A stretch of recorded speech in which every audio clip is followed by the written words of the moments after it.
Hey guys, tonight we slip into something a little stickier than usual. Your shoes squelch against the muddy cobblestones of a medieval street fair, and the air is thick with the scent of frying oil, roasted nuts, and something that vaguely smells like wet goat. Children shriek in the distance, men argue over dice games, and somewhere behind you, a minstrel is absolutely butchering a love song on a lute.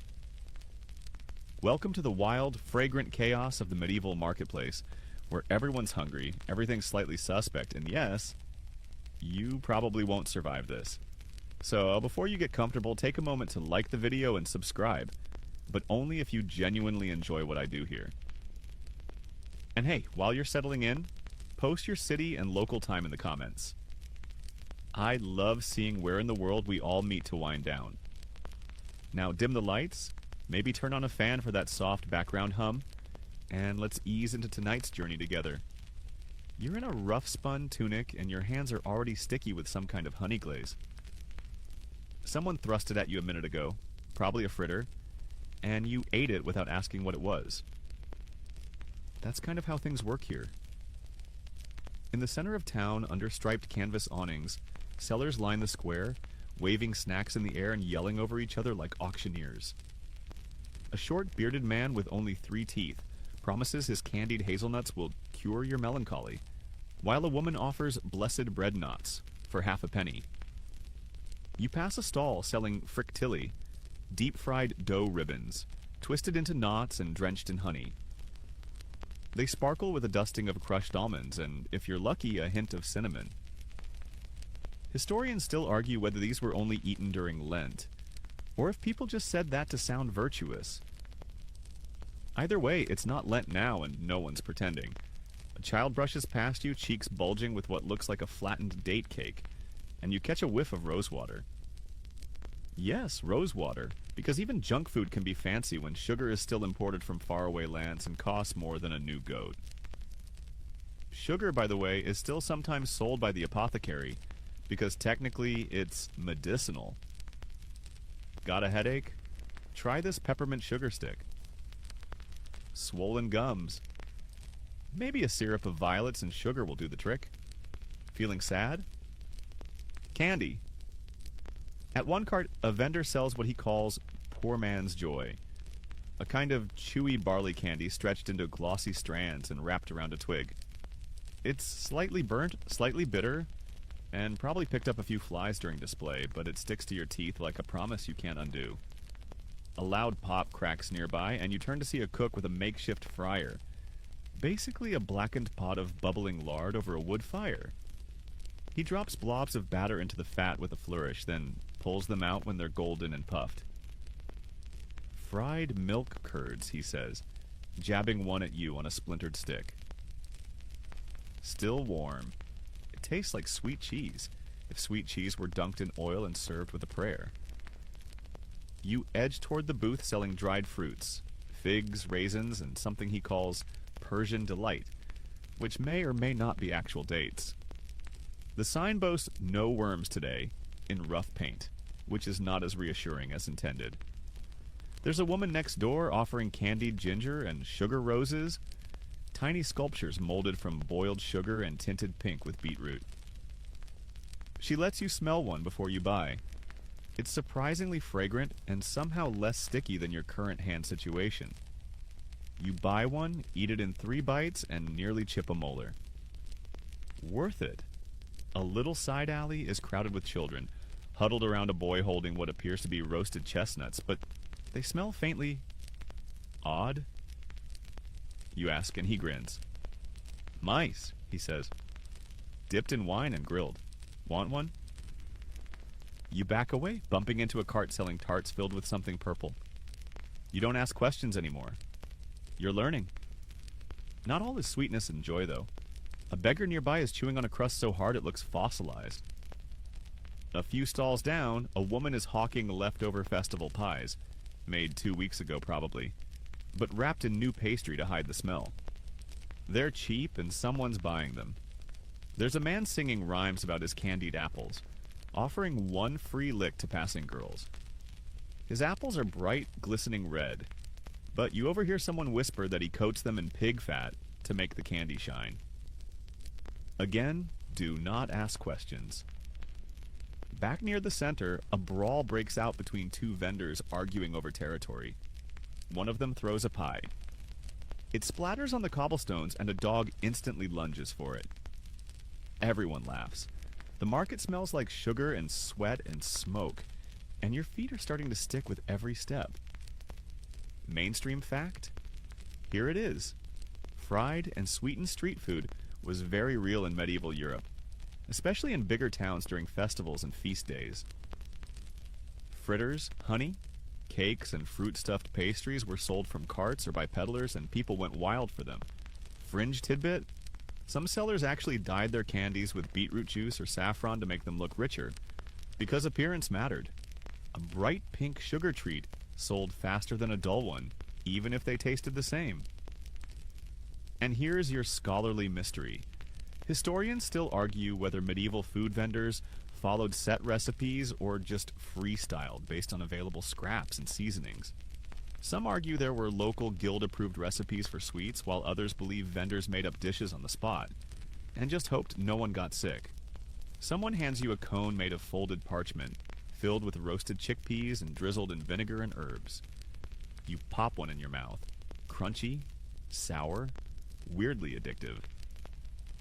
A reminder, this is a time before preservatives, so everything must be eaten fast or masked with spice, smoke, sugar, or salt. Junk food is survival food, and a way to feel something when your life expectancy is 38 and your dentist is a blacksmith. The sun begins to dip behind the crooked rooftops, and the market's shouting dims into background chatter. You pass a man baking wafer-thin cookies over hot iron, imprinting patterns onto each with ornate stamps. He winks and flips one onto your palm. It's still warm. It tastes like sugar, ash, and flour, with just a trace of mystery spice. You walk on, brushing crumbs off your tunic, stomach pleasantly full, hands forever sticky. The market fades behind you as the noise drifts upward into the night sky. You survived your first round of medieval junk food. Sort of. You head away from the chaos of the market, following the smell of something richer, heavier, almost holy. Stone walls rise around you now. You're inside a monastery courtyard, cloistered off from the muddy streets, and for a second you think, peace. But then, you hear it. That unmistakable hiss of something frying in oil. You round the corner, and there they are. Monks in long brown robes, cheerfully engaged in a full-blown pastry operation. This is no ascetic fasting ritual. This is a sugar-fueled fry-up. The smell? Sweet batter, bubbling honey, and something spiced with cloves. One monk drops a spoonful of dough into a blackened pan. Another dunks the finished balls into thick syrup and lays them on a wooden slab dusted with anise seeds. They call them pignolata, or sometimes spongata, depending on the region and the mood. Either way, it's delicious. Isn't this supposed to be a place of poverty? You ask a passing brother, who merely grins and offers you a fresh, steaming fritter. It crunches slightly at the edge, soft inside, and the honey clings to your lips like a second mouth. You've had worse confessions. It turns out monasteries had a strange relationship with indulgence. While publicly devoted to modesty, monks often found inventive loopholes in fasting rules. No meat? Fine. But fried dough, fruit pies, and anything smothered in honey? Not technically banned. And if the kitchen's offerings happen to taste divine, well, who's going to argue with God's own bakers? You peek into the monastery's cellar and discover sacks of sugar, labeled saccharum, carefully stored like medicine. It was often locked up or doled out in tiny amounts. Sugar wasn't just a treat, it was alchemy. It could preserve fruit, disguise spoiled meat, and conveniently make life's bitter truths more palatable. Literally. In a stone oven room, two young novices are scraping burnt bits from a pan. The abbot says we can't waste, one mutters, so we roll the scorched ones in nuts and call them black pearls. You try one, it tastes like regret and molasses. But it works. Mainstream historical fact? Monasteries were surprisingly innovative in cooking, especially sweets. They had access to spices and sugar thanks to trade routes, and used that privilege to bake for guests, festivals, or just their own indulgence. They helped preserve culinary knowledge through the centuries. But here's your fringe tidbit. In some records, monks experimented with infusing their sweets with herbs used in medicine, like lavender for sleep or fennel for digestion, essentially creating functional pastries centuries before TikTok wellness trends. As for open debates, historians still argue whether monasteries truly embraced gluttony behind closed doors or whether surviving documents only reflect festival times. Some say the luxurious menus were rare exceptions. Others believe monks lived double lives. Pious by day, pastry chefs by night. You find a parchment with a faded recipe, rose petal preserves layered between fried oatcakes meant for visiting nobles. Another note nearby says, "Remember, fast with the mouth, not the heart." That tracks. Outside in the garden, you nibble a small honey biscuit stamped with the monastery's seal. It's dry, crumbly, but rich with spice. Nearby, a monk stirs a pot of pear slices in wine, thickening into syrup. This one, he explains, is for the sick and the weary. He doesn't specify which you are, so you get a second helping. He tells you about kitchen Latin, a secret shorthand among monk cooks to hide their culinary shortcuts and recipes. Mix thoroughly really meant fold in old scraps. Rest dough in a cool place might mean leave it near the dog and hope for the best. Medieval cookery was part science, part survival, part accidental crime scene. Then as night falls, the kitchen quiets. The frying stops. The smells linger, warm and ghostly. You realize you've eaten enough fried honey balls to qualify for canonization, or a minor sugar coma. Before you go, a monk hands you a parting gift wrapped in cloth, a hard, disc-shaped candy etched with tiny symbols. "It'll keep in your pocket for months," he says, "possibly longer than you'll live." Charming. You step back out through the cloister gate, full of sugar, spices, and suspicious virtue. Behind you, the monks begin evening prayers. Their voices rise like incense, and for a moment you're lulled by the sound. Then a friar clatters again. One last fritter, you think. You leave behind the fried reverence of the monastery and head toward the sound of distant bells and barking dogs. The road gets busier. Dust kicks up around your ankles as you near the outskirts of a cathedral, its towering spire stabbing at the sky like a divine accusation. But your eyes aren't drawn upward. They're focused on the small army of pie vendors swarming the steps. It's Sunday. The town's poured out of church and everyone's hungry. That means one thing: meat pies. Glorious, greasy, slightly questionable meat pies. They come in all shapes: half-moons, coffins, hand-sized domes, and none of them are labeled. One might be pork, another eel, a third possibly pigeon, squirrel, or leftovers from Thursday. You pick one with a buttery crust, steam curling from a crack along the top. You take a bite. Immediately, your mouth is full of pepper, onions, and something chewy that could be chicken. Could be not chicken, but it's warm and salty and soaked in gravy, and in this moment, it's the best thing you've ever tasted. Vendors shout over each other, slinging pies from wooden trays like playing cards. A teen girl sells hers 2 for a penny and brags loudly, "Mine don't kill as often," which you find both reassuring and not. One old man has a pie balanced on a spatula, jiggling as he tries to get your attention. "Made it myself," he says. "No cats this time." You smile awkwardly and back away. A stray dog darts between legs, snatching dropped crusts. A child throws a half-eaten pastry into the street. Another snatches it up and runs. No one bats an eye. These pies are portable, cheap, and dense. That's the point. The crusts, called coffins, are sometimes too hard to eat, more like edible packaging. In fact, wealthy folks often ate the filling and gave the shell to servants or beggars. Waste not, want not, even when it's been under someone else's spoon. Mainstream fact: meat pies were a staple of medieval street food, especially outside cathedrals, churches, and fairs. They were filled with anything on hand: meats, vegetables, even sweet ingredients, and heavily spiced to mask any spoilage. Fringe tidbit: some enterprising pie sellers reused fillings from uneaten pies, mixing them into fresh dough and baking new batches. And if they were short on meat, well, there were plenty of birds and stray animals.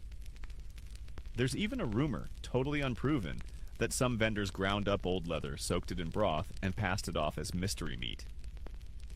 Yum. And yes, historians still argue whether these pies were regulated at all.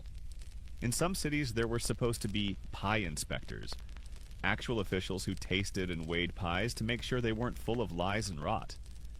But records suggest those inspectors were deeply underfunded, or easily bribed, or simply very full. You sit on a low stone step and watch a pie seller dunk a thick slice into a pot of gravy, hand it to a young couple with fingers already shiny with oil. They lean against each other, eating in silence. It's almost romantic. Near you, another vendor pours cheap ale into wooden cups and sells them for a few coins. You sip, and your tongue recoils.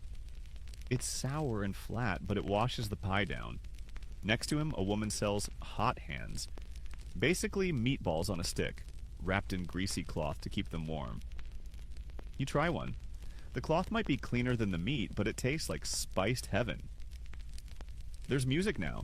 Someone with a bone pipe and a drummer banging rhythmically on an upturned bucket. It adds to the rhythm of the pies. Bake, slice, serve, repeat. Grease hits hot iron. Sizzling sings through the air. A loud shout. Someone's caught a pickpocket. A boy barely 10, stuffing a whole tart into his mouth as he's dragged away. The crowd murmurs, not in judgment, but in annoyance. He dropped the rest. You spot a cart with pies that seem different. The vendor says they're sweet meat pies, mutton mixed with dried fruit, honey, and almond paste. You bite into one and your eyebrows go on vacation. It's bizarrely good. Like someone tried to invent protein cake and accidentally made it work. This leads to a weird realization. Medieval folks didn't separate savory and sweet like we do.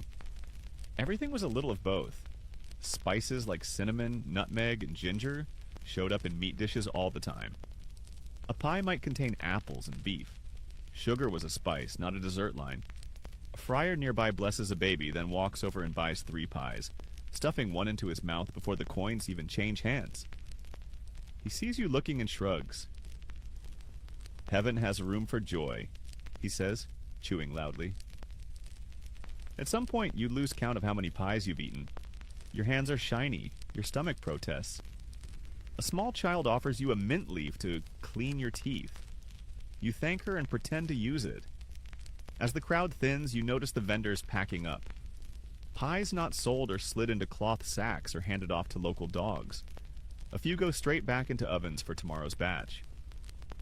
One seller sprinkles fresh herbs onto his leftovers and says cheerfully, "Now they're breakfast pies." You believe him, you have to. Denial is easier when you're full. You push away from the cathedral steps, pie-logged and slightly unsteady, your fingers still greasy despite multiple attempts at wiping them on your tunic. You're starting to understand something deeply medieval. If it fits in your hand and makes you feel full for an hour, it counts as cuisine. The bell tower rings again. Pigeons scatter into the dusk. The last pie vendor offers you a tiny tartlet as a farewell gift. You pop it in your mouth without asking. It's jam? Meat? Who cares? You're past the point of questions now. Your stomach is a little too full, your hands are permanently slick, and your tunic now bears the battle stains of 3 separate pies. But the night isn't done with you. You wander down toward the docks where the air smells different. Brinier, sharper, like low tide mixed with spoiled vinegar and a dash of ambition. It's here, near the water, that the weirdest junk food comes out to play. On a narrow boardwalk lit by hanging oil lamps and fish guts, a row of crooked stalls beckons. These aren't the cheerful pie pushers or honeyball monks you met earlier. These are rougher folk, sailors, fishwives, and picklers with arms like firewood and smiles like secrets. The first cart you stop at is selling what looks like dried fish skins, curled, salted, and held together with thin twine. You pick one up. It crackles in your hand. "Snapper jerky," the man says. "Great for your teeth." You bite. It's like licking a salty leather boot. You smile, nod, and hand it back while pretending to chew. He doesn't notice. Next up, fermented turnips. A whole bucket of them, swimming in brine so cloudy it looks like swamp water. A woman ladles one out, slices it into quarters, and douses it with ground mustard seeds. You brace yourself. The flavor? Sharp, vinegary, slightly sweet, and weirdly fizzy. You cough. She laughs. That's the pickle waking up your soul. Somewhere nearby, someone shouts, "Fresh eel!" and you make the fatal error of looking. A vendor slaps a writhing eel onto a board, cleaves it in half, and tosses the head into a basket of others. "Want it raw or fire-charred?" he asks. You opt for "not right now." But your curiosity is hooked. A few stalls down, someone's selling what they call eel surprise. It's wrapped in cabbage leaves, grilled over a low flame, and served with something red drizzled across the top. "What's the surprise?" you ask. The vendor grins. "Could be liver, could be heart, could be not eel." You nod politely. He hands you a skewer. You chew slowly. It tastes like every bad decision you've ever made. Mainstream fact of the hour: fish and pickled goods were absolutely common in medieval diets, especially in port towns and during religious fasts. Preserving with salt, vinegar, or smoke was essential, and fermented vegetables like sauerkraut or turnips often took the edge off a harsh winter pantry. Fringe tidbit: some medieval coastal towns had secret recipes for pickled jellyfish, sliced thin, doused in seawater and vinegar, and dried in the sun. Mostly a sailor's dare, but technically food. And of course, historians still argue whether these bizarre offerings were everyday meals or rare festival oddities. Some say fermented foods were peasant staples. Others think they were only consumed during shortages or when punishment was deserved. You reach a table lined with what looks like dried sausages. But there's something off. A strong scent of cloves and honey. "Fish sausage," the vendor says. "Cod and cinnamon." You blink. He nods. "For those who want meat flavor without meat sin." Ah, clever workaround for fasting days. A child nearby munches on something unrecognizable. A crispy ball covered in ash. "Herringbone," she says proudly. "Mama fries them in week-old lard." You take a tiny nibble. It crunches like gravel but tastes oddly complex. Fish, garlic, smoke, and shame. You spot a woman selling dried seaweed sheets soaked in brine and vinegar. She slaps one onto your palm. "Good for the blood," she says, and keeps you from turning pale in winter. It's chewy, rubbery, and makes your mouth taste like shipwreck. She seems proud of it. A man walks past with a tray of what look like small fish pies. Except instead of dough, they're wrapped in thin slices of dried radish. "Fast day dumplings," he says. "No flour, no sin." They fall apart the moment you bite in, spilling cold smoked herring and fennel seeds down your shirt. You're starting to understand why medieval people didn't wear white. Then comes the vinegar man. You hear him before you see him. Clinking bottles, singing about his magic sour cure. He's got jars of plums, onions, and garlic cloves steeped in thick black vinegar. One tiny sip of his concoction burns your throat and wakes your ancestors. "Good for digestion," he shouts. Maybe, or possibly burns right through it. But not all is terrifying. One stall, oddly clean and candlelit, offers little pots of what the woman calls gourd custard, made from mashed pumpkin, boiled with almond milk, honey, and a pinch of nutmeg. It's soft, warm, almost dessert-like. You eat it slowly, savoring a rare moment of culinary kindness. Someone nearby is slicing paper-thin pieces of smoked sturgeon onto coarse rye bread, then slathering it in beetroot mash. Another hand you a cup of warm broth with a pickled egg, floating in it like a lost ship. Then comes a true curveball: fried fish bones. A vendor grins as he drops them into hot lard. Crunches like twigs, he says. Tastes like fish. Feeds the poor. You crunch. It's oddly satisfying, like chewing history. Mainstream life back then wasn't all pies and pastries. This was the survival layer where spice masked decay and texture was a gamble. You could fill your belly with crispy skins and briny roots and still wonder if you'd eaten food or just ocean trash. You're sticky, fishy, and somehow still curious. You wipe your hands on your tunic for the 6th time, realizing it now smells like pickled onions and eel surprise. A dog follows you for 10 steps before giving up. You step away from the waterfront, leaving behind the chaotic symphony of sour, salty, and smoked. Somewhere behind you, someone coughs loudly. Someone else yells about the freshest gut string in town. It's time to go. You've survived the docks, just barely. And your digestive system may never trust you again. You've wandered through honey-drenched fritters, monk-made sugar bombs, and eel-flavored chaos. You deserve a break. But fate has other plans. Ahead of you, rising from the cobbled curve of the main road, is a grand stone estate. You can hear music, soft, lilting, the pluck of a harp, and smell something. Floral? You're about to trespass somewhere delicate. A noble feast is underway. You slip in with the rest of the help. Kitchen boys, seamstresses, and a stable lad holding a box of candied pears. No one notices you because no one looks up. Everyone is rushing. The kitchen is a battlefield of pastry crust, powdered sugar, and shouted Latin. A cook with a scar across his chin barks orders in 3 languages. This is where the fancy junk food lives. On the long oaken table beneath candelabras and silk runners sits a parade of sweets so elaborate they seem fictional. Marzipan sculptures shaped like swans, their beaks gilded with real gold leaf. Sugar-coated almonds dyed purple with elderberry juice.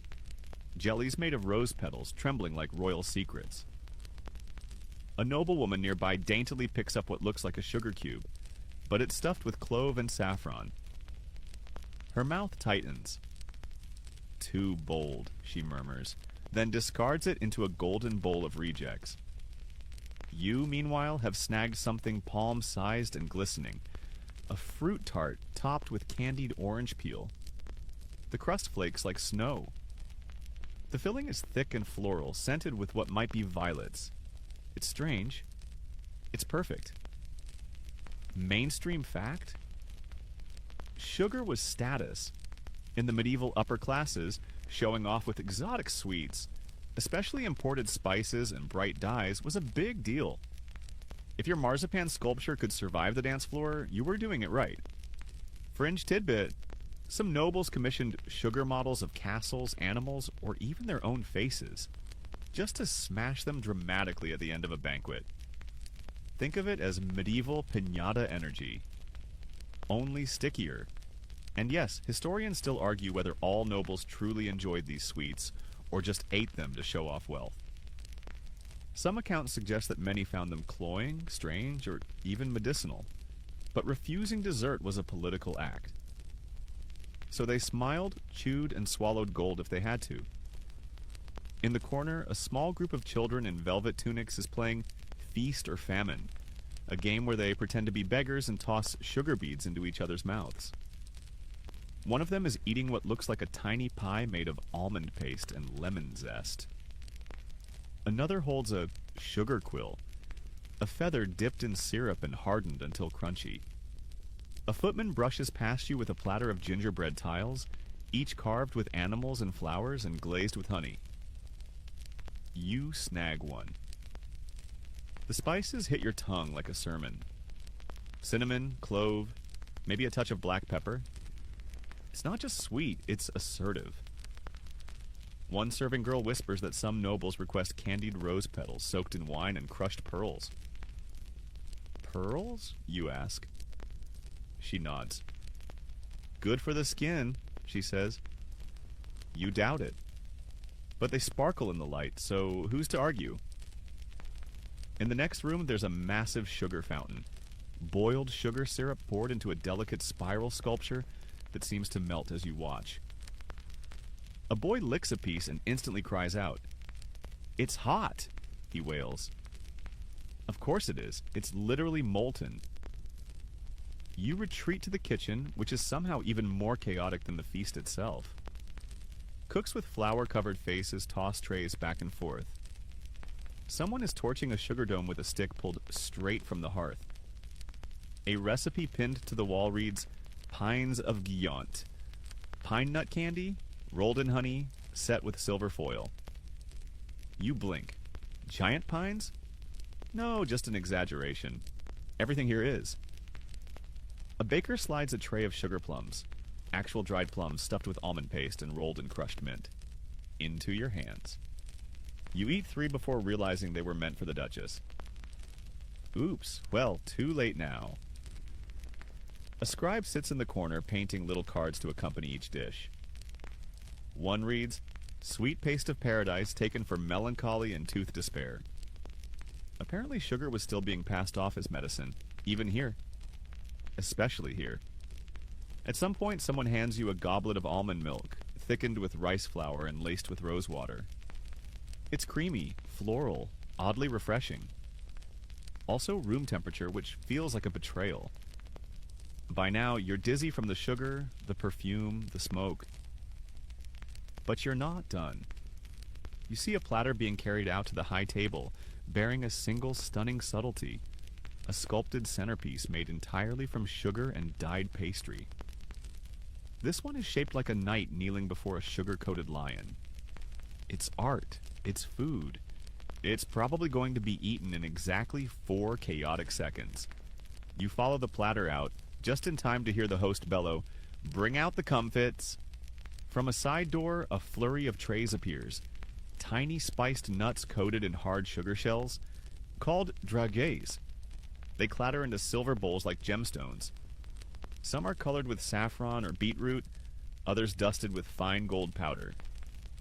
You grab a few, crunch. Sweet, spicy, medicinal. This was the ancient multivitamin. It's like biting into a peppermint that thinks it's royalty. Back in the hallway, the servants have started cleaning. A girl sweeps up a broken sugar peacock. A boy pockets 2 surviving almond tarts. A cat laps at a spill of honey near the stairwell. You slip out the servant's exit, your pockets lined with stolen gingerbread, and your teeth coated in something luxurious. You're not entirely sure how much of it was food and how much was theater. But you do know this. Rich people play with their snacks. You walk back into the cool night air, dizzy, sticky, and maybe slightly golden. You're back on the road now, breath fogging slightly in the night air, belly buzzing with noble sugar and dockside pickles. You don't know which part of your body feels more confused, your stomach or your soul. But before you can process the internal pastry war happening inside you, a shrill whistle cuts through the quiet. Then a drum beat. Then a squeaky, strangely ominous voice singing something about figs and sin. You've arrived at the edge of the fairgrounds and not the cheerful pigs on a spit side. This is the traveling peddler quarter. The stalls here are makeshift. Cloth sheets tied to sticks, hand-painted signs dangling precariously in the breeze, and a surprising number of animal skulls being used as decoration. It's less family-friendly market, more discount circus meets plague bazaar. And at the heart of it, candy. Lots of it. Some real, some questionably symbolic. You approach a wiry man with one eyebrow and no shoes who's shouting about boiled sugar miracles. He holds up a jar of what looks like melted amber. Basilisk syrup, he cries. Heals heartbreak, warts, and hunger alike. You ask what's in it. He winks and says, "Mostly honey. Some beetroot. Maybe basil. No actual lizards today." Comforting. Next to him, a child of indeterminate age is selling sticks dipped in what he calls fire toffee. Hardened sugar mixed with black pepper, ground ginger, and something else that makes your eyes water. You lick it and immediately regret every decision you've made since birth. Your tongue goes numb. Your lips tingle. The kid laughs like a goblin. A woman wrapped in bells and scarves pulls out a basket of candied cobwebs. Spun sugar shaped into thin, white threads, laid carefully over dried apple slices. You take one. It's light, crisp, oddly beautiful, and covered in cinnamon. Your nose twitches. Then comes the puppet show. You barely have time to react before a small stage creaks to life and two horrific felt puppets burst onto the scene. One is clearly a merchant, the other, a greedy monk. The plot: a slapstick battle over sugar cubes. Every punch ends in someone eating a sweet and shouting, "Witchcraft!" The crowd roars. You clap, confused and charmed. At the end, the puppeteer passes around sugar starch candies shaped like the characters. You eat the monk, he's lemony. Mainstream fact: traveling peddlers were a legitimate part of medieval food culture. They brought rare or regional treats from other towns: candied nuts, preserved fruits, and flavored syrups. They were loud, entertaining, and often exaggerated the health or magical benefits of their goods. Fringe tidbit: some peddlers made alchemy candies, little colored pellets claiming to give you visions, bravery, or fertility. Most were sugar mixed with herbs like rosemary or sage. A few probably included things that should not be ingested, like powdered pearl or bits of lead. And yep, historians still argue whether these sellers were seen as charming rogues or public nuisances. Some records praise them for spreading flavor and joy to rural towns. Others treat them like snake oil salesmen, tricksters peddling overpriced lies wrapped in honey. You buy a tiny bottle labeled Essence of Joy. It's just clove water with sugar, but you sip it anyway and pretend to feel wiser. One stall offers miracle stones, sugar lumps molded around fennel seeds and dried in sunlight. Another advertises spice tears, small drops of hardened syrup infused with pepper and vinegar. You try one and instantly tear up. The man cackles. Works, doesn't it? A woman offers you court candies, lozenges made of honey and lemon, pressed into intricate shapes. She swears they'll make you sing better. You test that theory by humming a few notes and decide she's at least partially right. You pass a man selling burnt sugar skulls. He insists they keep away nightmares. Especially if you eat them before sleep, he adds. You wonder how many medieval stomachaches were disguised as superstitions. At the far end of the lane, two performers juggle fire while shouting about sweet smoke powder. Turns out it's just roasted barley sugar mixed with dried mint, meant to be tossed into a flame for dramatic scent. You buy a pouch. When you throw a pinch onto a torch, it sparks and releases a smoky, sweet aroma. It smells like festival nights and bad decisions. You spot a cart that's drawing a crowd. Two young women are pulling stretched sugar into ribbons, twisting it into loops, and laying it over chopped walnuts. It's mesmerizing. Arabian taffy, one says. From the East. Probably not. But who's going to argue with something that sticky? You try a piece. It pulls at your molars like it has ambition. Sweet, nutty, and just a bit floral. Rosewater again. It's like medieval duct tape, but tastier. As the fair winds down, you find a man packing up his elixirs of delight, each bottle wrapped in cloth and sealed with wax. He gives you one for free. For dreams, he says. Take a drop on your tongue before sleep. If you wake up laughing, it worked. You nod. You're definitely not drinking it, but you slip it into your pouch anyway. The lights dim. The performers vanish into the mist. The last puppet flops sadly onto a table. You chew the final bite of pepper taffy and rub your tongue with the corner of your sleeve. The peddlers move on. You do too. A little slower now, a little sugared out. The night is quiet again. You wake up curled beside a barrel, your cloak dusted with sugar, ash, and a few suspicious feathers. It's probably morning, or maybe just a particularly bright moon. Either way, your stomach groans like a distant storm cloud, and you're thirsty enough to chew moss. You're in the alley behind a bakery, and oh, you picked the right spot. The smell hits you first. Warm bread crust, bubbling cheese, something sweet and buttery rising with the dawn. Through a cracked wooden shutter, you spy the bakery's innards. A glowing brick oven, sacks of flour stacked to the rafters, and a crew of apprentices moving like frantic squirrels. This is ground zero for some of the most coveted street snacks in town. But you're not the only one who knows it. From the shadows emerges a kid, no older than 10, with soot-smudged cheeks and fingers fast as lightning. He slips through a loose board and reappears moments later holding a small, golden-brown bun.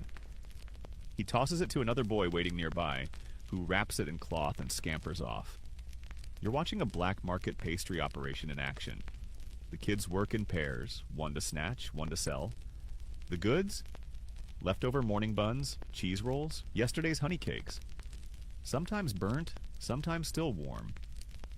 All of them resold to bleary-eyed travelers, hungover knights, or desperate apprentices with only half a coin to their name.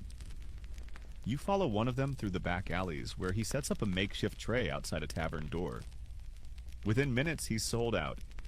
A grumpy man in chainmail pays 2 pennies for something called a roastman's delight, which turns out to be a fried turnip cake dipped in leftover meat drippings. Mainstream fact, pastry theft was so common in medieval towns that some bakeries hired night watchmen. And yes, many children did survive by stealing food and selling it back to customers. Sometimes at lower prices, sometimes with extra crumbs. Fringe tidbit, some kids even branded their black market buns with crude symbols to mark which gang sold them. A triangle scratched into the bottom meant still fresh. A line across the top meant contains meat. A double den? Don't ask. Historians still argue whether bakeries turned a blind eye to these thefts or actively fed the underground trade. Some masters may have allowed it, especially if it meant fewer scraps wasted and more locals loyal to their ovens. Back in the alley, another boy offers you a sugar lump special. It's basically hardened porridge rolled in powdered cinnamon and honey, then fried to disguise how old it is. You chew slowly. It's fine. Sweet enough. Crunchy in all the wrong ways. But filling. A girl named Liza shows you her trade kit. A wooden box lined with cloth, a handful of coin slugs, fake pennies, and a loop of twine to tie the buns together when transporting them. The trick, she says, is to sell them before they get cold. Or hard, or stolen back. She takes you to a nearby tavern called the Bent Boar, where early drinkers nurse their regrets with thick mugs of beer and something called dribble cakes. They're flat, fried rounds of dough, glazed with leftover syrup, and topped with chopped dates or occasionally dried peas. You try one. It lives up to the name. Your chin is instantly sticky. Outside, a gang of pastry kids runs past you, whooping. One of them throws a sausage roll like a baton. It arcs through the air and lands neatly in another kid's pouch. You clap. They don't notice. You spend the next hour sampling scrap cakes, baked from leftover dough, baker's bark, burnt crusts dipped in honey, and beer biscuits. Dry little rounds meant to be soaked in ale to become edible. They sell fast. At one point, you spot a girl selling candied breadcrumbs. Just that. Stale bread soaked in syrup and sun-dried into crunchy bits. They're oddly addictive. She calls them sweet grit. You hand her a copper. She hands you a fistful in a pouch that smells faintly of pickles. You don't ask. One boy has taken his trade up a notch. He opens a box filled with tiny pies, some savory, some sweet. But he won't tell you which is which. Luck pies, he grins.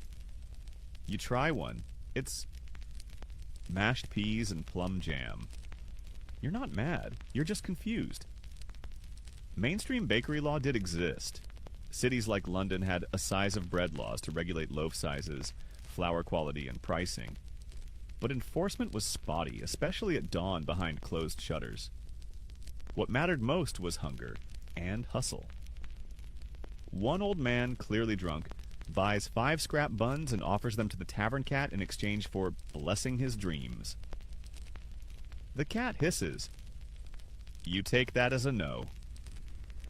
Liza hands you a final treat, something she calls cinder cake. Burnt dough soaked in cheap ale, mashed with raisins, and rebaked until crunchy. Not for chewing, she warns, for gnawing. You gnaw. It takes time, but it grows on you. By mid-morning, the bakery's ovens go quiet. The alley kids melt away into the crowds, their pockets jingling with coin, or maybe buttons. You wander on, belly full of gray market pastries and the kind of sugar that probably came from 5 hands ago. And you think, in a world where bread is life, crumbs are currency. And stolen buns? Well, those are just opportunity baked fresh. The sun hangs higher now, draping gold across the uneven rooftops, and the town begins to buzz in that uniquely medieval way. Somewhere between midday hustle and complete structural collapse. The roads grow noisier, muddier, and louder as you drift toward the tavern district. The part of town where day drinking isn't frowned upon so much as encouraged with a generous heap of fried something. You arrive at a small square ringed with timber-framed buildings leaning in like gossips. Smoke wafts from open kitchen windows. A man in a cabbage-stained apron swings open the creaky door to the hollow flagon, yells something profane about goat stew, and disappears back inside. This is where the medieval munchies go full unhinged. The tavern interior is dim and warm, with wooden beams low enough to make you duck. Tables are stained with wine, ale, and, based on the smell, at least one chicken incident. The crowd is a glorious mix of workers, wanderers, and folks who haven't stood upright since last Tuesday. You slide onto a bench just as a server slams down a bowl of something fried and golden. Cheese curds, she grunts. Freshish. You poke one with your finger. It bounces slightly. Good sign. You take a bite. The crunch is immediate, followed by the molten punch of sour cheese. It's been rolled in flour, dipped in egg, and fried in what might once have been lard. You chew carefully. It's addictive in the way that bad decisions always are. Next, a board appears covered in skewers, meat on sticks. Some are clearly pork or chicken. Others are harder to identify. A man across from you winks and says, "Guess right, and it's free." You chew a piece that tastes like lamb, but with notes of sadness and fur. Could be rabbit, could be regret. Mainstream fact? Tavern fare was hearty, greasy, and made to soak up ale. Fried or roasted meats, bread chunks, curdled cheeses, and thick sauces ruled the tables. You didn't come here for finesse. You came to not starve, and hopefully forget your debts for a while. Fringe tidbit? Some taverns were infamous for bizarre signature dishes like goose blister, goose fat fried with onions and gristle served on rye, or beef shadow, just broth, no meat. One London tavern supposedly served invisible pie as a joke, a crust filled with air. Surprisingly popular. And yes, historians still argue whether taverns were regulated for food hygiene or just left to their own microbial ecosystems. Some cities passed laws, but enforcement was iffy, especially after dark. Patrons knew the risks and ordered anyway. Your server plunks down another dish. Deep-fried leeks still sizzling, topped with something she calls crumbs of spice. It's basically yesterday's bread toasted, pounded with pepper and thyme. Delicious. Dangerous. You eat 3 before your tongue starts tingling. Nearby, a bard is half singing, half choking on what he swears is sweet beer, which turns out to be ale mixed with honey and mulled wine spices. You try a mug. It tastes like someone spiked your cough syrup with optimism. Someone else hands you a bowl of boiled barley slathered in bacon grease and sweet onion jam. Breakfast stew, she says. You're not sure which part of the day she thinks this is, but it warms your hands so you eat it.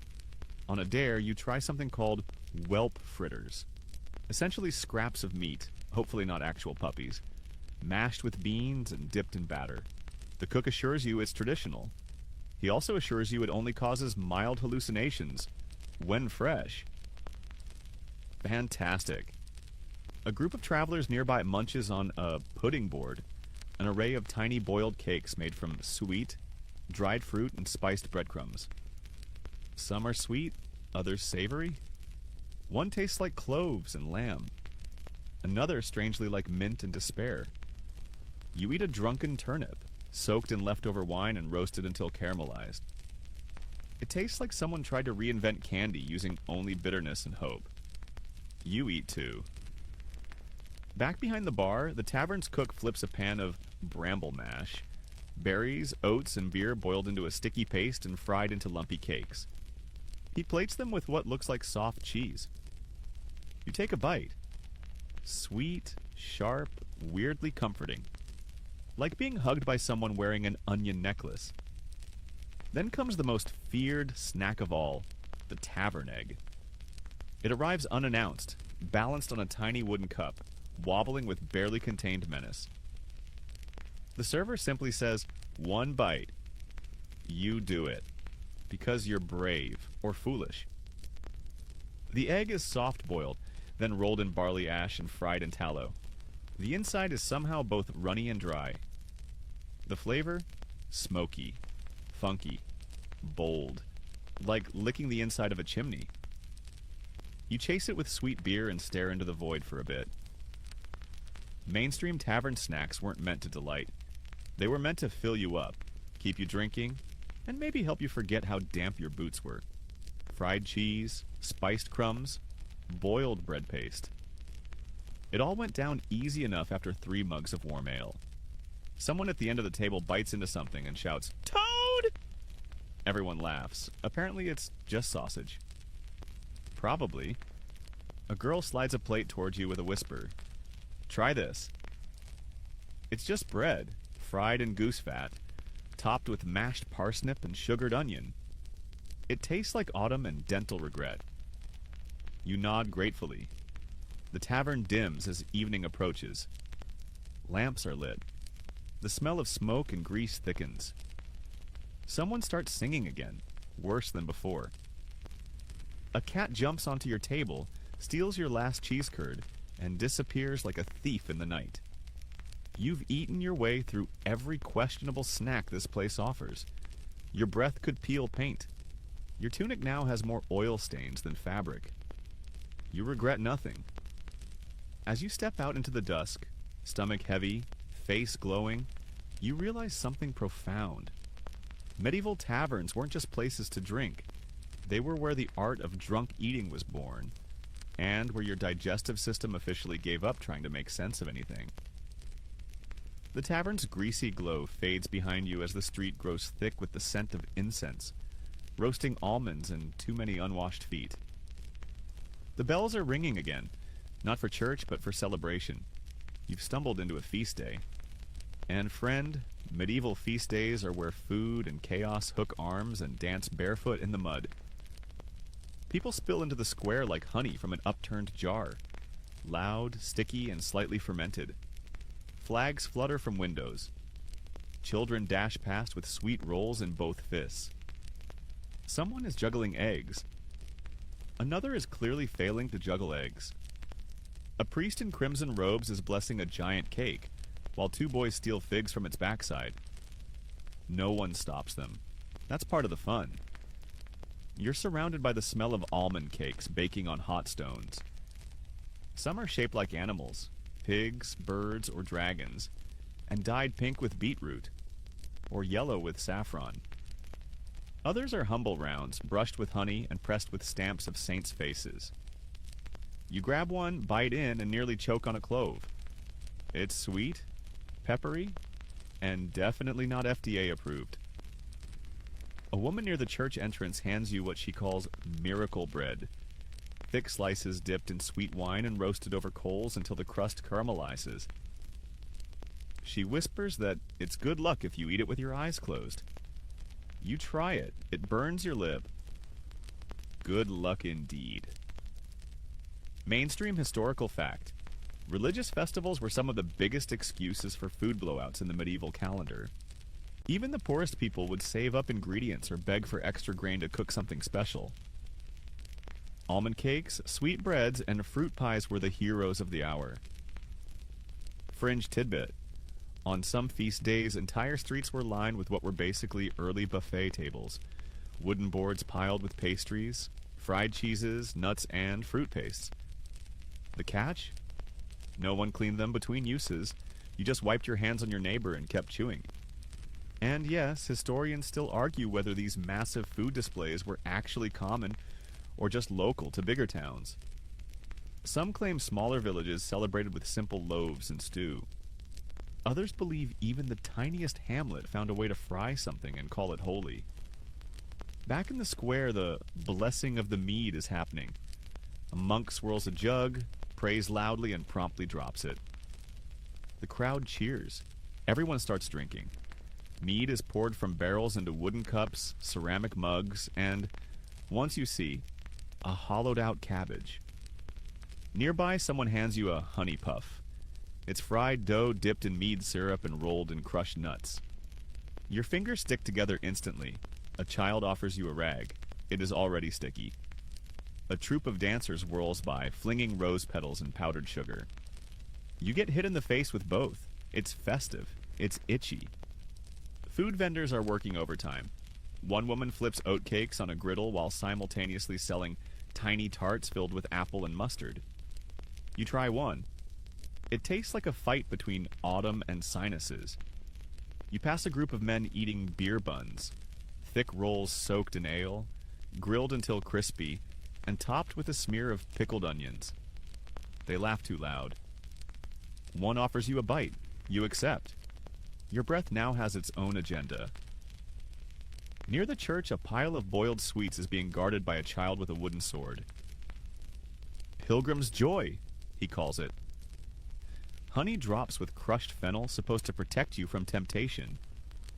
You pop one in your mouth and immediately want more temptation. The crowd swells as evening falls. Torches are lit. Bread pudding is passed around in chipped bowls. Some are drizzled with syrup, others with confusion. One has raisins. One has something squishier. You don't ask. A man walks by with blessed buns, stamped with a bishop's seal and soaked in mulled wine. You follow him. You buy one. You chew carefully. Somewhere inside is a hidden clove pod that nearly takes your tooth. Blessings hurt. You find yourself at a table lined with festival fingers, long, thin strips of fried dough flavored with cinnamon and sugar, dusted with powdered pepper for an extra kick. You grab two. They crackle in your mouth like joy itself. You cry a little. A local tradition begins. The feast toss. Two bakers compete to throw loaves of sweetbread into the crowd. The goal, distance, accuracy, drama. One loaf nails a priest in the back. Everyone cheers. You catch a roll midair and eat it with zero shame. Mainstream feasting was messy, generous, and communal. People shared without thinking. You could leave with a full belly, sticky hair, and 3 unsolicited blessings. And that was before the fireworks. You see a vendor slicing what he calls holy cheese wheels, fried rounds of goat cheese dipped in lavender syrup. It smells absurdly floral. You try it. It tastes like a soap maker's last wish. But it's warm, gooey, and somehow comforting. A girl hands you a small pot of Saint's Delight. Crushed almonds, rose syrup, and stale breadcrumbs mashed together and frozen on a stick. You suck on it like a medieval popsicle. It melts too fast. You don't mind. There's music again. Dancing, fire spinners, a man balancing candied apples on his head while playing the recorder with his nose. You're not hallucinating. Probably. As the night winds down, the square is littered with crushed tarts, spilled mead, and people sleeping on benches. You find a quiet corner, sip the last of your sweet beer, and finish off a pastry that may or may not contain plums. Your tunic is a patchwork of syrup stains. Your teeth ache, your soul is buzzing. Feast days weren't just for worship. They were for indulgence, forgiveness, and eating until you forgot the winter.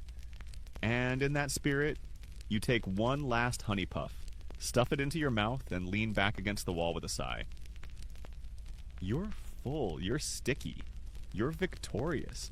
You wake up on a wooden bench with your mouth glued shut from dried mead syrup, and a piece of pastry stuck to your forehead like some kind of medieval merit badge. Your stomach. Oh dear. Your stomach is making noises that sound like a choir of haunted toads. This is not a drill. Welcome to your medieval hangover. The feast day is over, but the damage lingers. Around you, the square looks like a battlefield of sweets and regrets. Crushed almonds. Empty mugs. A boy curled under a table holding a candied onion and muttering something about saints. A pig trots by with what might have once been a cake on its back. You blink twice. Yep, still real. A soft groan rises behind you. A monk with icing in his beard is trying to stand. He doesn't succeed. You manage to sit upright and realize two very important things. Your mouth tastes like smoked raisins. You're going to need some serious medieval hangover food to survive the next hour. You hobble toward a nearby bakery, not for sweets this time, but for something heartier. Something to soak up every decision you've made since that second goose blister. And, wouldn't you know it, there's a small crowd forming around a pot, already steaming in the alley. You peek inside. It's leek broth, hot, salty, slightly green. The cook stirs it like it owes him money. Best for the morning after, he grunts, ladling some into a wooden bowl and handing it your way. You sip. It's rough. Earthy. Sharp with garlic. But comforting, like a scolding hug. Mainstream fact. Medieval folks had their own version of hangover cures, often centered around warm broths, pungent herbs, and grounding carbs like barley bread or porridge. Leeks, onions, and garlic were favorites for waking up the blood. Fringe tidbit. Some people believed a fried egg laid on the chest, not eaten, just laid there, could draw out the humors of wine. Others swore by soaking their feet in cabbage water while chewing parsley. It was both science and art. Mostly not science. And yes, historians still argue whether these hangover foods were actually effective or just a form of edible punishment. Some recipes survive in medicinal texts, while others come from tavern lore passed down like sacred truth. Either way, people kept crawling back for them. You get handed a slab of coarse barley bread, toasted and drizzled with honey. It's dense, dry, absolutely necessary. You chew like your life depends on it. It might.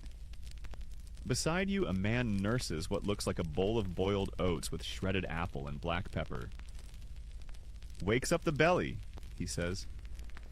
It smells like morning and poor decisions.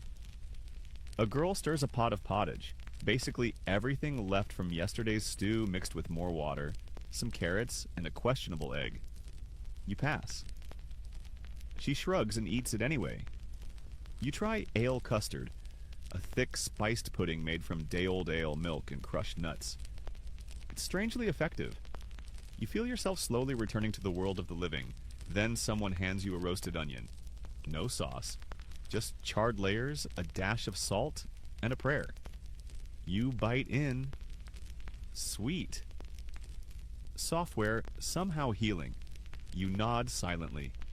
A wrinkled woman appears and begins handing out mugs of vinegar water mixed with honey.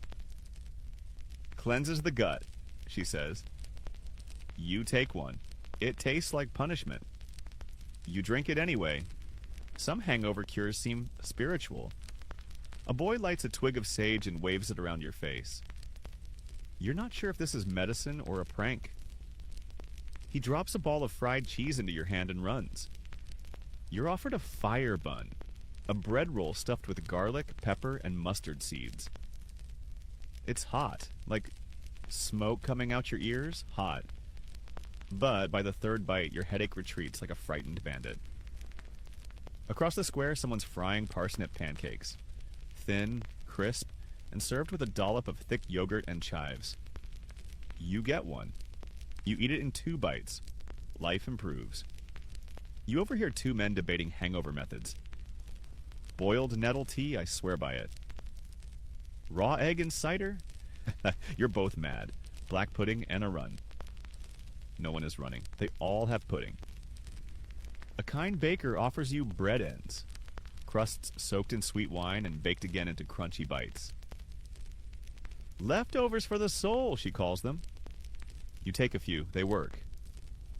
Eventually, you find yourself leaning against a post with a warm cloth around your shoulders and a bowl of lentil porridge in your lap. It's thick, bland, and miraculous.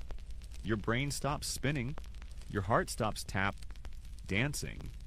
You take one last bite and think, this is it. This is what survival tastes like. And then, because medieval people were nothing if not extra, someone walks up with a tray of hangover tarts. Real thing. Made from bread, onion, and mint, sweetened just enough to make you feel human. You cry. Quietly. And eat too. Mainstream cures always involved warmth, carbs, and herbs. Nothing cold, nothing raw. Everything soft, simmered, and made by someone who's probably judging you. By now, you've regained enough awareness to stand. You wipe your mouth, adjust your tunic, and breathe deeply. You lived. You did it. You feasted, you paid the price, and you emerge a little stickier, a little wiser, and still slightly full of clove. You take a final sip of leek broth, toss the bowl back to the cook, and nod in gratitude. He grunts. It's basically a hug. You walk away slowly, steadier, hungover but healing. The medieval hangover is not conquered, it is endured. And you, noble snack crusader, have endured it in full. You've barely shaken off the last shiver of your honey-soaked hangover when the mood of the street shifts. The buzz softens. The energy grows tighter. You notice more eyes watching from behind windows. More guards walking the street with their thumbs looped into their belts and their eyes squinting suspiciously at bread crusts. Why? Because you've stumbled into the part of town where snacks become illegal. Welcome to the world of medieval food laws and the weird snack crimes that try to dodge them. The smell of hot sugar still lingers in the air, but here it's less celebratory and more guilty. You round a corner and see a boy slip a sticky tart under his cloak like it's contraband. Which, in this case, it kind of is. Food, especially the good stuff, wasn't always yours to eat freely. Especially not if it looked too expensive for your social rank. Enter the sumptuary laws. Mainstream fact. In medieval Europe, there were real laws that dictated who could eat what. Sumptuary codes governed everything from clothing to table fare. You couldn't just eat imported cinnamon or French pastry if you were, say, a cobbler's apprentice. That was noble territory. Fringe tidbit? In some cities, street vendors actually developed camouflage foods. Cheap sweets made to look like expensive ones. Honey dyed to resemble saffron. Plain almond paste painted gold with egg yolk. There was even a knockoff marzipan called mockspan, made from mashed peas and lard. Don't ask. And yes, historians still argue whether these food laws were consistently enforced or mostly ignored. Some cities had regular patrols inspecting market stalls. Others turned a blind eye as long as no one choked on anything too luxurious. Food crimes were usually more about appearances than actual danger. You pause at a shadowy stall where a woman in a veil is selling apple coins. Thin, dried slices dusted with a blend she whispers is cinnamon. You ask if it's the real spice. She gives you a look and says, "Only if you squint." You buy some. Not far off, a man with ink-stained fingers offers forbidden tarts. They're filled with honeyed nuts and drizzled with something he claims is cinnamon syrup smuggled from Genoa. He winks. You look around. No guards. You take a bite. It's heavenly. Sticky, sweet, and just a little dangerous. The thrill adds flavor. A beggar nearby chews on a dry crust and watches you with envy. "Used to sell spice cake," he says, "before the guild shut me down. Said I weren't illicit, man." You hand him the rest of your tart. He grins with 4 teeth. In an alley, 2 kids huddle over a cloth-wrapped bundle. Inside? Illicit. Cheese. Soft, smuggled from the monastery kitchens, molded into flower shapes to look decorative. "Say it's for feast day," one whispers. No one asks questions. You eat one. It's creamy, faintly herby, possibly illegal. You don't care. You wander into a bakery that's clearly skating the edge of legality. The smells are too rich, the bread too golden. A sign by the window reads, "No noble toppings without proof of title." You laugh, the baker doesn't. He slides you a bun from under the counter. "Apricot," he says. "Don't tell the magistrate." You eat it in 2 bites. Some stalls fight back against food laws with sarcasm. One sells pauper's pie in big letters, actually a very tasty mash of sweet peas, garlic, and crushed raisins. Another advertises illegally good gingerbread with a wink and a prayer. You pass a man selling what he calls heretical fritters. They're just honey-soaked dough fried in almond oil and dusted with crushed cloves. The name is a joke, but also not. He tells you the bishop once threatened to shut him down for encouraging gluttony. So now he leans in. One of the weirder booths is offering shadow sugar, a dusty gray powder meant to imitate powdered sugar, made from crushed eggshells and dried milk. You pass. Even medieval curiosity has limits. A guard strolls by. Every vendor freezes for a second. The man with the forbidden syrup coughs loudly and swaps his sign to "date jam." The cheese kids vanish like smoke. You stare at your hands, still holding the apricot bun. You take another bite, casually, like you've done nothing wrong in your life. The guard moves on. A woman with a baby strapped to her back offers you noble nuts. Spiced walnuts wrapped in silver foil. You look skeptical. She shrugs. Almonds with pepper. But if you tell them they're noble, they sell twice as fast. The ingenuity is endless. One boy hands you a lollipop made from honey, pressed into the shape of a cathedral window. "Piety on a stick," he says. "Exempt from taxes." You laugh. You buy 3. Mainstream snack crime wasn't about stealing. It was about pretending. Making cheap things look fancy. Swapping forbidden ingredients with acceptable ones. Turning food into theater. If you couldn't afford a noble's pantry, you acted like you could, with saffron-colored dough, spice-scented glazes, and enough nerve to sell it on a Sunday. You stop at a final stall where a man is roasting nuts over coals. He hands you a small cone of burnt sugar pearls. Not fancy, not illegal, just delicious.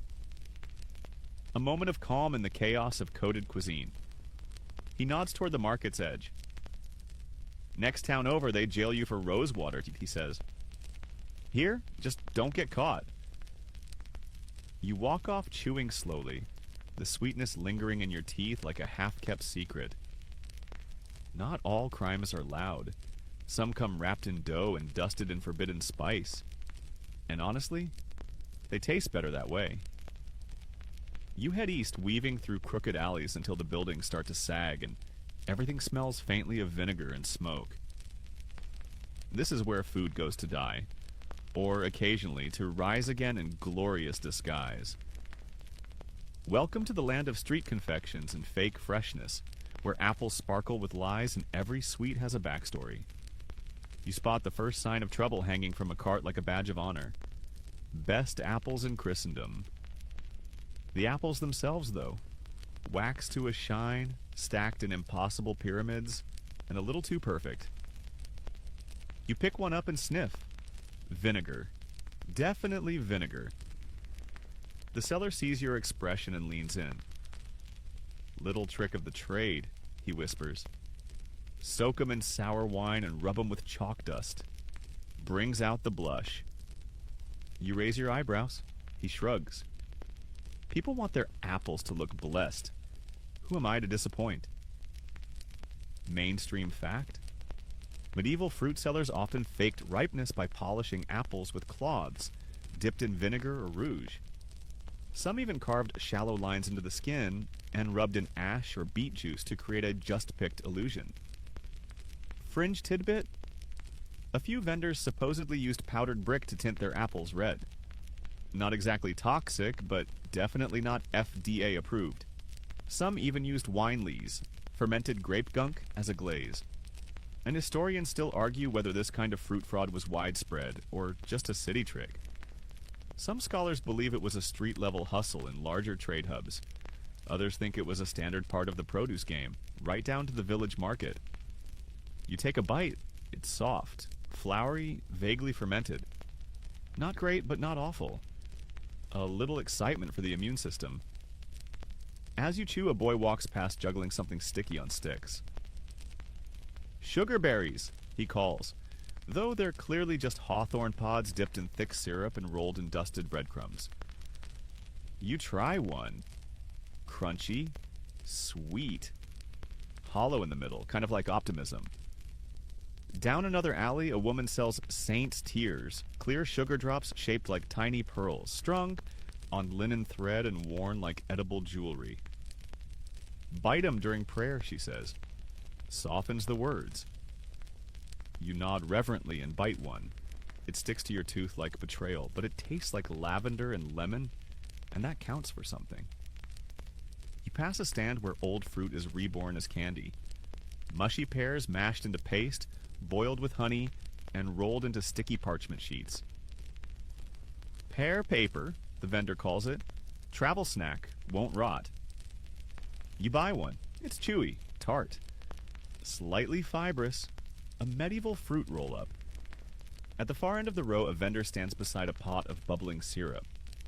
Into it, he dips sticks of rye bread, dries them over smoke, and sells them as sweet branches. You break one in half and bite down. It's brittle, smoky, and oddly good. Like if toast and licorice had a secret meeting behind a monastery.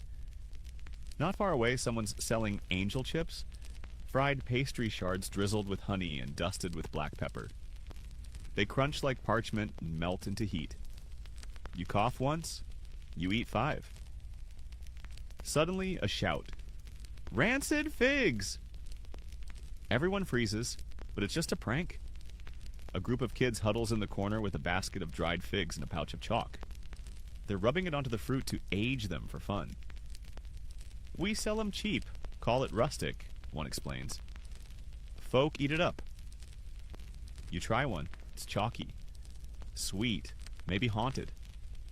You smile, then you reach the candied nut cart. This is the good stuff. Almonds roasted in honey, walnuts spiced with clove, even a bowl of candied chickpeas, sweet, crunchy, and oddly satisfying. You try one handful, then 2. You don't stop until your jaw hurts. The seller points to a jar labeled Spiced Joy and explains it's made from crushed almonds, sugar, and rose water, packed into small balls and rolled in mint. For courtship, he adds, winking. Or apologies. You buy 3, just in case. You stroll past a woman selling preserved orange peels, cut into coins and soaked in syrup. She calls them sun buttons. You pop one in your mouth. Zingy, bitter, sweet. You immediately want 5 more. Nearby, a girl hands out cherry bark chews, literally strips of boiled bark soaked in syrup and dried flat. They're tough, sticky, and taste like the inside of a potion bottle. Not bad, honestly. Suddenly, a boy offers you what he calls a candy bundle. You unwrap it to find a mash of mashed dates, flour paste, and fig seed rolled in wine lees. It's sweet, gooey, and looks like something someone dared someone else to invent. A little further on, a woman with 1 eye and 14 rings is frying dough in a shallow dish over coals. She shapes it into tiny flowers, dunks it in sugar syrup, and dusts it with crushed thyme. Funeral cakes, she says casually. We eat 'em to keep the dead happy. You eat one and feel both alive and slightly haunted. And at the very end of the row is the most honest sign of the day. Old apples, new dreams. 3 for a coin, no questions. You buy 3, you ask nothing. Mainstream medieval street confections weren't pristine. They were scrappy, inventive. A little bit of miracle, a little bit of fraud. Sellers reused, remixed, and reimagined whatever fruit or flour they had, layering it with sugar, spice, and pure audacity. You munch one last sugar drop as the street begins to quiet. Vendors pack up. The vinegar apples glisten under the torchlight. Someone sweeps away the breadcrumbs of 100 lies. You walk off into the cooling dusk, a pouch full of sticky treats and a stomach full of suspicious sweetness. Sometimes the best bites are the ones you're not supposed to believe in. You follow the scent of something toasty and caramelized down a sloping side street, where the stones grow smoother and the houses lean a little closer together. It's quieter here, but not peaceful. The kind of quiet where secrets live in the shadows and the kitchens whisper behind thick oak doors. And oh, the kitchens here are alive tonight. You've stumbled into servant territory. Back stairs and low windows, narrow alleys slick with cooking grease and spilled wine. This is where the nobility's food doesn't just get made, it gets talked about. You peek around a corner and see 3 kitchen girls sitting in a tight circle, icing slabs of gingerbread with careful fingers.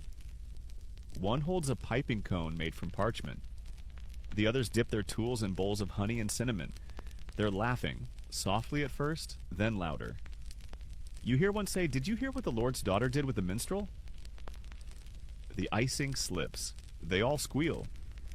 Welcome to the sweetheart of court gossip. The gingerbread smells heavenly.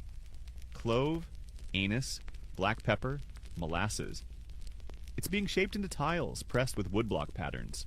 Fleur-de-lis, saints, even little dragons. They're for a banquet, probably. Maybe a wedding, maybe just another excuse for the Lord to eat 10 desserts and pretend it's diplomacy. Mainstream fact. Gingerbread was hugely popular in medieval courts. Originally considered medicinal, it was a luxury sweet made with exotic spices, shaped into patterns, and gifted at feasts or festivals. It could be soft or crunchy, molded or cut, decorated or plain, but always spiced. Fringe tidbit? Some kitchens had signature gingerbread symbols. One castle pressed theirs into the shape of wild boars. Another used the family's coat of arms. One eccentric noblewoman even had hers made into miniature models of her favorite dog. The dog, for the record, hated them. And historians still argue whether gingerbread recipes were passed down formally or kept as guarded kitchen secrets. Some cooks scribbled their recipes into religious texts, right between psalms and tax records, while others refused to write anything down, handing knowledge only to trusted apprentices. One girl offers you a tile. It's still warm. You bite into the corner and taste the spice first, then the sweetness, then a hint of something savory. Maybe mustard seed? You raise your eyebrow. She winks. Kitchen mistake, she says. Tastes better, though. You slip inside the kitchen with them. It's a blur of heat and motion. Cooks shout across the room. Pastry is being rolled and sliced. A huge copper pot bubbles with something brown and glossy. One boy is churning butter with one hand while flipping almond cakes with the other. It's glorious. In the corner, someone is making sugar paste. Not marzipan, this is thinner, stretchier. Used for decorations, edible flowers, miniature birds. One girl sculpts a tiny castle, dusts it with sugar, and places it gently on a biscuit. They'll say the queen ate it, she mutters. She never eats anything. A serving boy walks past with a tray of something golden and delicate. You ask. He replies, crusted honey plums. For the bishop. Says it helps his sermons. Someone else is lining trays with candied fennel seeds, coated in layer after layer of boiled sugar until they sparkle like tiny pearls. You sneak one. It snaps between your teeth and leaves behind a licorice sweet trail. Near the oven, a woman grates hard cheese into tiny molds. "Cheese biscuits," she says. "For the guards. Keeps 'em happy." You try one. Salty, crisp, and so full of butter, it melts before your second chew. A boy opens a cabinet and shows you a tin of royal powder. Crushed cinnamon bark, aniseed, dried ginger, and nutmeg. "For spicing the cakes," he says reverently. "Costs more than my cousin's wedding." Then come the whispers. One cook leans in and murmurs about the last banquet. How the sweetbread was underdone. How the queen's niece spat out her marzipan rose and blamed the steward. How 3 kitchen girls were blamed, and 2 were reassigned to latrine duty. Gossip is the yeast of this kitchen. It makes everything rise. Every batch of almond tart comes with a story. Every drop of sugar hides a scandal. The kitchen knows everything. You hear that a visiting noble eats only sweets molded into religious icons. Another insists his pies be filled with holy spice, harvested by monks. One demands his fig pudding be shaped like a fish.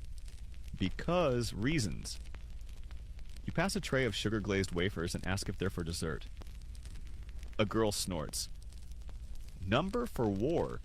They bribe the Baron's page with them so he doesn't spill wine down anyone important. Genius. Someone hands you a slice of layered honey cake. Dense, rich, speckled with ground nuts and sharp with clove. You chew slowly, savoring every note of drama baked into its folds. The door swings open suddenly, and the head cook barks an order about timing the baked apples, or else someone's getting flogged with a wooden spoon. The staff jumps to action. The kitchen becomes a symphony of movement again. You slip out before anyone notices, a piece of sugar parchment in your mouth and crumbs on your sleeve. Behind you, the kitchen hums with secrets and steam. Out here, under the moonlight, you reflect. The nobility may have eaten the sweets, but it was the kitchen, hot, hidden, and slightly rebellious, that made them magical. And sometimes lace them with a little extra revenge. You leave the gossip-drenched kitchen behind, stepping back into the flickering torchlight of a town winding down, but not asleep. Not quite. Because while the nobles feast and the servants ice gingerbread under candlelight, there's still another crew working deep into the night. Welcome to the underbelly of the medieval food game. The festival cheats, the ration scammers, and the rat fatteners. You're back near the market, but it's ghostly now. Stalls are closed, shutters drawn. But you hear it. A clatter, a whisper, a muttered curse. Someone's still working, someone's still cooking. You round the corner and spot them.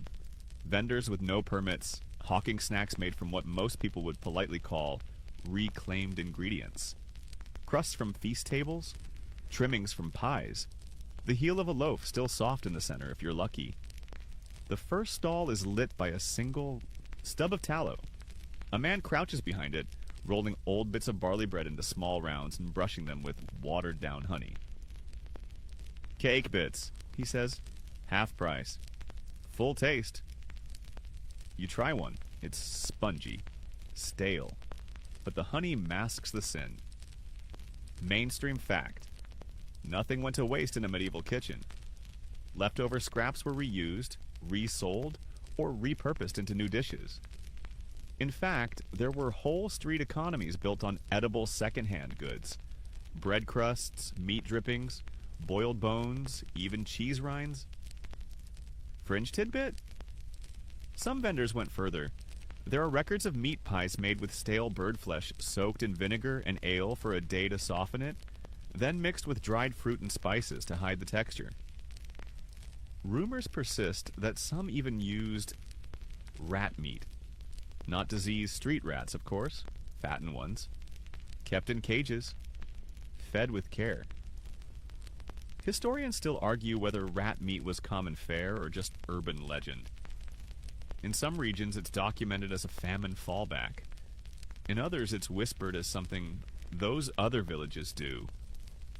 Either way, if it was in a pie, you probably didn't ask. You pass a boy offering crumb cakes. a mixture of stale bread, dried herbs, and mashed beans, fried into patties and stacked like cookies. You take one. It's chewy, salty, somehow both dry and wet. You nod. He grins like he's just robbed a castle. Further on, a woman is boiling down what looks like fruit course into thick, dark jelly. Festival jam, she says, slathering it onto a wafer-thin cracker made from crushed oats and lard. You try a bite. It's intense, like plum, vinegar, and secrets. At a side cart, you find something labeled Merchant's Miracle. Slices of cold porridge pressed into bricks, coated in fried onion and served with garlic oil. It's a texture you weren't prepared for, but it's hearty, hot, and strangely addictive. A man behind a crate mutters about bluff cakes, puffed pastries made from leftover flour paste, filled with mashed turnips and whatever fruit peel could be scrounged. He sells them for a farthing each. No one's died this week, he says. Reassuring. You buy two. The real trick, though, the scam that has you impressed, is the fake spice table. A woman displays a beautiful array of sugared dates, dusted almonds, and what look like saffron buns. But look closer. The dates are dried parsnips dyed with wine. The almonds, peas, rolled in syrup and shaped with crushed shell. The saffron, marigold petals dried and ground. You try one of each. You honestly can't tell the difference. You're furious. You're in awe. A drunk staggers by chewing what he insists is festival meat. You see the seller smirk. It's a mushroom tart, with lots and lots of pepper. Further down, someone sells Cheats wine cake. Not made from wine at all, but grapeskin mash, sugar water, and day-old rye. It's soft, slightly fizzy, and tastes like a story you'd lie about at a feast. At one table, two old women are picking through discarded pie shells, layering them with stewed onions and vinegar syrup, and selling them as night pies. You buy one. It's dense, crunchy, and a little bit glorious. The most surprising thing of all, it works. All of it. The leftovers, the scams, the illusion. In a world with no refrigeration, no preservatives, and too many mouths to feed, reinvention wasn't just thrifty, it was genius. Even the rats, you learn, have a role. One vendor waves you over and lifts the lid of a basket. Inside, fat little rodents, clean, well-fed, blinking up at you like confused customers. Roasted rat skewers, he says proudly. Only sold to pilgrims. You blink. He adds, taste like duck. If you close your eyes. You pass. You think. Somewhere near the back alley of the main square, a girl's roasting what looks like dough balls. Mash cakes, she says. Bread ends, old apples, touch of fat. You eat one. It's sweet. A little burnt. A little perfect. Mainstream street food wasn't about abundance. It was about survival, storytelling, and sleight of hand. A sugar crust here, a dash of spice there. A perfectly cut cube that hides a day-old base. Illusion was everything. You leave the market clutching a cone of fried mysteries from a man who simply shrugs when asked what's in them. You chew slowly. Pepper, plum, possibly leek. You're okay with not knowing. Because the truth is this. Medieval food culture wasn't about perfect recipes. It was about bold lies, bigger flavors, and getting through the night full enough to forget the rats. The moon hangs high now, silver and solemn, casting long shadows through the twisted alleyways. You've eaten your way through markets and monasteries, survived sugar lies and tavern truths, and now it's quiet. The town exhales. The laughter's gone. The last meat pie's been sold. But there's one more story waiting. You find yourself near the edge of the gallows field, a grim little slope just beyond the town gate. The air is colder here, the ground harder, the silence louder. And yet, you hear something strange. Chewing. A small fire burns nearby, casting flickering light onto the face of a man sitting cross-legged in the dirt. His hands are shackled, his ankles too. You blink. He smiles. Come for a last bite. he asks, and gestures to the cloth bundle on his lap. I saved the good stuff. You sit. This is a condemned man, sentenced to hang at dawn, but tonight he's eating like a king. Well, a very specific kind of king. A snack king. He peels back the cloth to reveal sticky honey cakes, thick with almonds and fruit. A wedge of sharp cheese, a flask of sweet beer, even a slice of roasted pear with cinnamon glaze. You stare. They let me choose, he says. Last meal, I asked for the treats I stole. He chuckles. Thought it poetic. Mainstream fact. In some medieval regions, condemned criminals were offered a final meal, especially for public executions. It wasn't always generous, but if they had connections, money, or charm, they might get a feast. Sometimes, oddly enough, it was provided by local taverns. Fringe tidbit? There are records of last meals including sweet beer, honey-glazed fritters, or marzipan cakes, especially if the crime had involved stealing from noble larders. One thief in Ghent requested only candied hazelnuts. Another asked for eel pie and a song. And historians still argue whether these meals were genuine mercy, public spectacle, or a twisted reminder of what the condemned were losing. Some believe the practice was part religious, part psychological, eating as a final sacrament, a farewell, or a mockery. The man beside you munches a sugar roll thoughtfully. Stole these from the bishop's pantry, he says. Didn't even eat one. Just sold them to some drunk knight. Thought I was clever. You nod. He offers you a piece. You hesitate. He smiles. What, you think I poisoned him? You bite. The roll is perfect. Warm, dense, honeyed. The kind of sweetness that makes your eyes close for a second longer than necessary. He tells stories as he eats. How he used to resell pastries to hungry kids. How he bribed guards with candied plums. How he once made a fortune faking almond biscuits using crushed beans and goose fat. People eat with their eyes, he says. You just have to feed their imagination. You ask if he regrets it. He shrugs. I regret not eating more. The fire crackles. You split a small pear tart, soft and dusted with nutmeg. That one I stole myself, he says. From a wedding table. Was supposed to be for a baron. Guess it still was, in a way. You both chew slowly. The sky starts to lighten, just a thread of silver along the horizon. He notices, but doesn't flinch. I'll go full, he says. That's what matters. He offers you the last bite. You take it. Warm, sweet, a little bit bitter. The way all good stories should end. And then the guards come, heavy boots and solemn faces. He stands. No chains rattle. He walks like a man who's already let go. You stay behind, watching the embers fade. Around you, the scent of sugar, fire, and goodbye lingers in the grass. You have eaten everything. Fritters, lies, stolen crusts, blessings, blisters, cheeses carved with secrets, ale sopped into onions, sugar with just enough sin to taste holy. And you realize, medieval junk food wasn't just food. It was rebellion. It was love. It was hunger in lace, indulgence in shadows, survival dusted with powdered sugar. It was people reaching for joy, even when joy cost everything. And now your story is full. The town is quiet now, truly quiet. Not just empty, but resting, like a loaf fresh from the oven, steaming gently in the dark. The last torch has been snuffed. The last bun, stolen. The last pot scraped clean. Everyone, even the rats, has gone to bed. You walk through the silence slowly, your feet soft on the stone, the air cool on your cheeks. Somewhere in the distance, a rooster calls too early, confused by the moon. Or maybe he's dreaming too.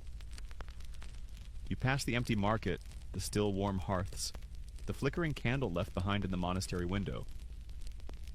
The smells linger, faint hints of sugar, smoke, clove, and quiet. You breathe it all in. You think about the kitchen girls giggling into gingerbread, the street kids selling stolen cheese rolls for a penny, the monk who fried fritters on holy days. the condemned thief who chose sweetness over bitterness for his last memory. You think about how food is never just food. It's memory, it's protest, it's comfort, it's hope. And you realize you weren't just wandering a medieval town tonight. You were walking through a world built on crumbs and dreams. So you close your eyes. Let the firelight fade. Let the sugar settle on your tongue. And drift gently now into sleep. Full, safe, sweet.